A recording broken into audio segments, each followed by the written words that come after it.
Fala rapaziada, que começo de ano parado, hein? Pouca notícia, pouco assunto, tem nem sobre o que fazer vídeo. Vamos debater um pouco que eu esperava pouco do Vasco, mas não era pra tanto também, né?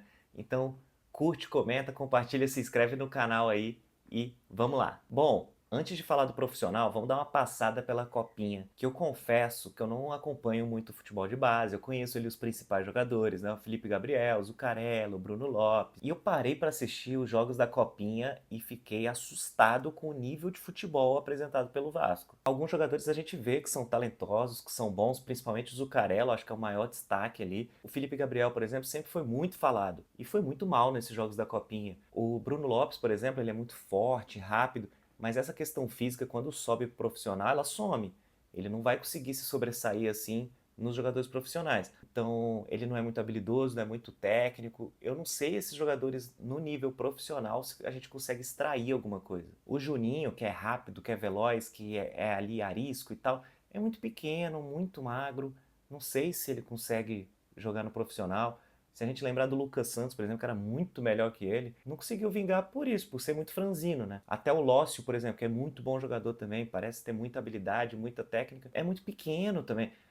Eu acho que o Lócio até tem mais um lastro para encorpar, mais ou menos parecido com o Peck, que inclusive o jeito dele parece muito do Peck, né? Então acho que o Lócio até dá pra gente dar uma encorpada e se adaptar no profissional. Mas para mim, o grande culpado desse futebol medíocre do Vasco tá bem claro, né? É o técnico Matheus Curopos, e aí, mais uma vez, obra de Felipe Maestro. Ele era assistente do Felipe no Volta Redonda, e aí acharam uma grande ideia trazer ele para o Vasco. Novamente, o Felipe, que se julgava um grande treinador, queria ser treinador no Vasco, tentou ser treinador no Vasco, tomou 4 do Puerto Cabello, lá, o time amador da Venezuela, e tomou uma virada com 1 a mais contra o Vitória o jogo todo. Ele abriu 1 a 0 e tomou uma virada. O Felipe, que botava uma marra danada, que entendia muito de futebol, né? Aí trouxe o Lucas Oliveira, que ele achou um grande talento no Tigres do Brasil, trouxe um suíço aleatório, trouxe um angolano que queria ser gangster, e um monte de outras contratações horríveis. E aí tá lá ainda, Felipe tá lá ainda. Ganha salário em dia, tá lá com um cargo alto, pelo menos não manda mais em nada. Agora falando do time profissional, vamos às notícias da começando pela venda dos laterais Piton e Leandrinho. Cara, quem é a favor da venda do Piton tá completamente louco e fora da realidade, porque o Vasco é um time quebrado, que mal tem os 11 titulares ali para começar um jogo, e o reserva do Piton é o Puma improvisado. Então, assim, o Piton tem números excelentes no Vasco há 3 anos, sempre está liderando estatística entre os laterais do Brasil, é um, no mínimo, top 5 laterais esquerdos do Brasil. E aí fico pensando, quem viria para repor o Piton? Imagina só quem o Vasco traria. Aí, por outro lado, a mesma torcida que é a favor de vender o Piton é contra vender o Leandrinho, que fez meia dúzia de jogos no profissional, foi para a Arábia e não arranjou nada por lá, voltou e não pisou em campo com o Diniz, e aí a torcida jura que ele é o Pelé. Para a zaga chegou o tal do Saldívia aí, que eu particularmente não estou botando fé nenhuma, mas o Diniz pediu, insistiu por esse cara. É um jogador barato que o Diniz quer, vamos ver. Inclusive, esse é um ponto interessante. Sim, galera, foi um jogador barato. Você vê nas redes sociais a galera falando, mas tá gastando 6 milhões nesse cara. Gente, 6 milhões é dinheiro de pinga no futebol atual. O Cruzeiro tá dando mais de 200 milhões no Gerson, tá recusando 200 milhões que o Flamengo ofereceu no Caio Jorge, o Palmeiras tá pagando cento e sei lá quanto, e sei lá.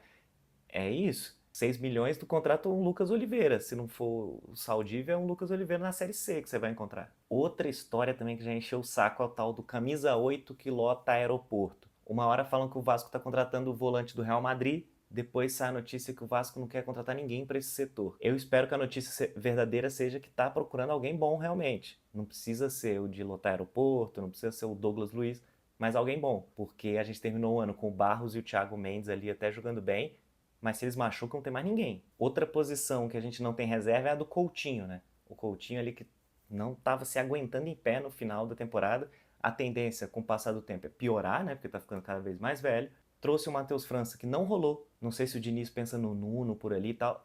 A verdade é que a gente não tem notícia de nada, de especulação de ninguém por ali, e eu acho que precisa de alguém ali. O tal do Rojas chegou aí agora, que eu não entendi até agora qual a posição dele, mas também não boto fé nenhuma nessa contratação. Saiu aí uma notícia que o Vasco tem interesse no Mandaca do Juventude, e aí sim eu boto fé. O Vasco precisa desse tipo de jogador, físico, veloz, forte, com experiência de Série A.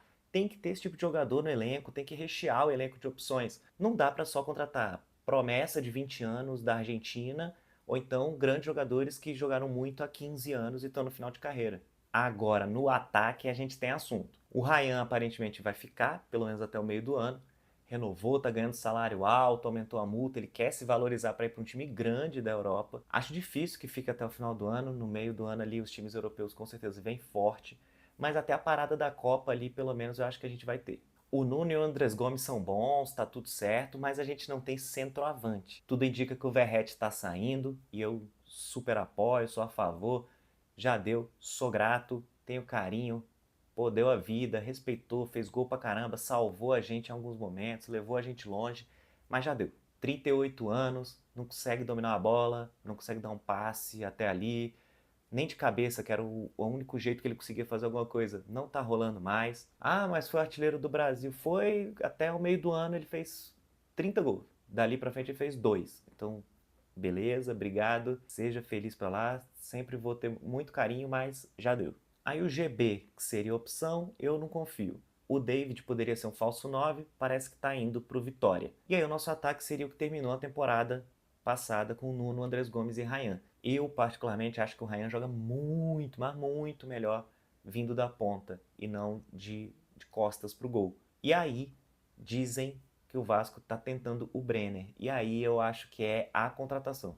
Eu, pô, gostaria demais do Brenner. Acho que se encaixaria muito nesse time do Vasco. Ia formar um ataque muito interessante.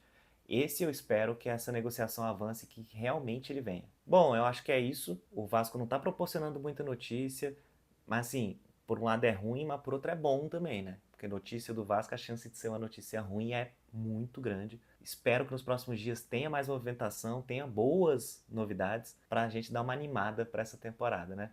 Então até a próxima e valeu!